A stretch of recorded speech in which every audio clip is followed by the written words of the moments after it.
تمام کو قید کرنا شروع کیا۔ چنانچہ ان میں نبی علیہ الصلوۃ والسلام کی ایک رضائی بہن بھی گرفتار ہو کر کے آئیں۔ ذرا واقعہ سنو، یہ رضائی بہن بھی گرفتار حضرت اماں حلیمہ سعدیہ کی بیٹی تھی، جنہوں نے دودھ پلایا تھا۔ ان کا نام تھا شیمہ بنت حارث، حضرت شیمہ بنت حارث، جو حضرت حلیمہ سعدیہ کی کون تھی؟ بیٹی تھی۔ نبی علیہ الصلوۃ والسلام صحابہ نے انہیں بھی گرفتار کیا۔ ان کو کیا معلوم یہ کون ہے؟ جب صحابہ نے ان کو گرفتار کیا تو انہوں نے کہا تم کو نہیں معلوم میں کون ہوں؟ صحابہ نے کہا ہمیں نہیں معلوم تم کون ہو، دشمن کی فوج میں دشمن کی طرف سے تم آئی ہو، ہم نے تم کو گرفتار کیا۔ کہا میں تمہارے نبی محمد کی بہن ہوں، نبی صلی اللہ علیہ وسلم کی بہن ہوں۔ لوگوں نے کہا کیا ثبوت ہے کہ تم نبی صلی اللہ علیہ وسلم کی بہن؟ کہنے لگے مجھے لے کے چلو نبی کے پاس۔ نبی علیہ الصلوۃ والسلام کے پاس آئیں، کہنے لگی میں آپ کی رضائی بہن ہوں، میرا نام شیبہ۔ اللہ کے نبی نے کہا میں نہیں پہچانتا تم کون ہو۔ انہوں نے کہا حضور آپ نہیں معلوم، آپ بہت چھوٹے تھے، آپ بہت بچے تھے، میں آپ کو گودوں میں کھلاتی تھی۔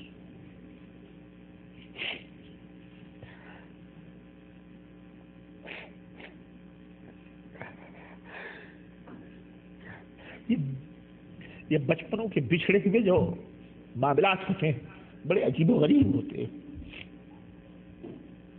بڑے عجیب و غریب ہوتے ہیں۔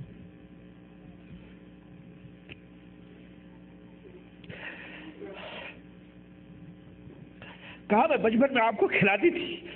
نبی علیہ الصلوۃ والسلام نے کہا ٹھیک ہے تم کھلاتی تھی، کوئی نشانی ہے تمہارے پاس؟ کہنے لگی اللہ کے نبی ایک نشانی ہے۔ کہنے لگی کیا؟ کہا ایک دفعہ یہ دیکھو میرا کندھا دیکھو، میں آپ کو لی ہوئی تھی، آپ نے میرے کندھے پہ دانت کاٹا تھا جس کے نشان اب بھی باقی۔ حضرت شیمہ کی زبان سے یہ الفاظ سننے تھے کہ نبی علیہ السلام فرد محبت سے رونے لگے۔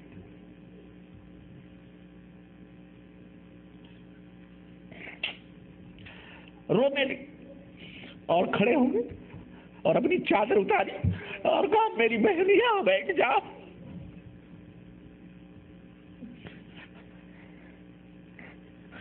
زمین پر بچھا دی اور کہا میری بہن اس چادر پہ بیٹھو، اس چادر پہ بیٹھو،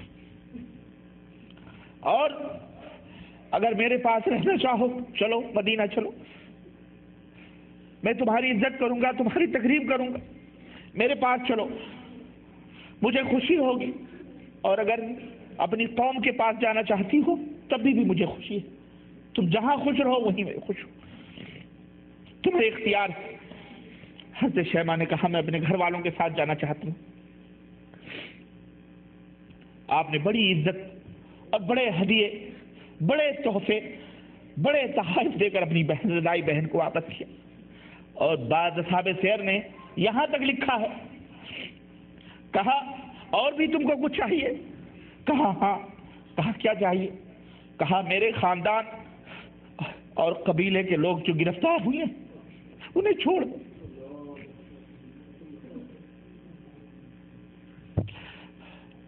نبی علیہ السلام نے فرمایا ٹھیک ہے میری بہن جا، میں نے سب کو معاف کر دیا۔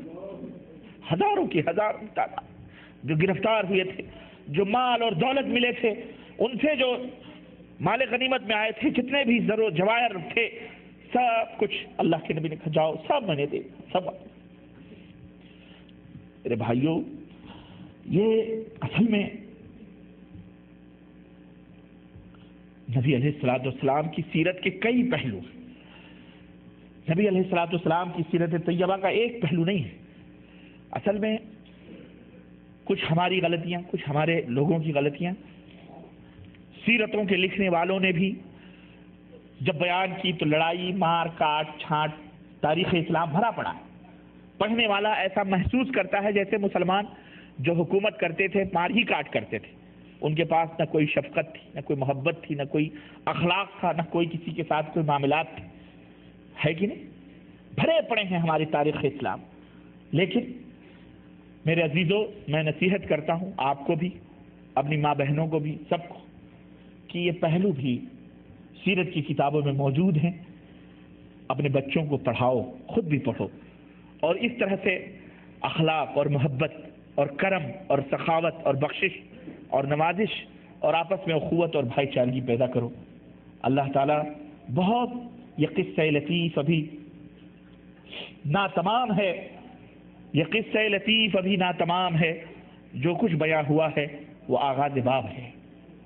اللہ تعالیٰ ہمیں نبی رحمت صلی اللہ علیہ وسلم کی سیرت طیبہ کو پڑھنے اور اس کے مطابق عمل کرنے کی توفیق عطا فرمائے، اور ہم سب کے دلوں میں اپنے حبیب، اپنے پیارے نبی کی سچی پکی محبت ہمارے دلوں میں اللہ پیدا فرمائے، اور آپ کی اطاعت اور فرمانبرداری کی ہر معاملے میں اللہ تعالی ہمیں توفیق عطا فرمائے. آمین یا رب العالمین. وصلی اللہ علی نبینا محمد وعلی آلہ وصحبہ اجمعین. والسلام علیکم ورحمۃ اللہ وبرکاتہ.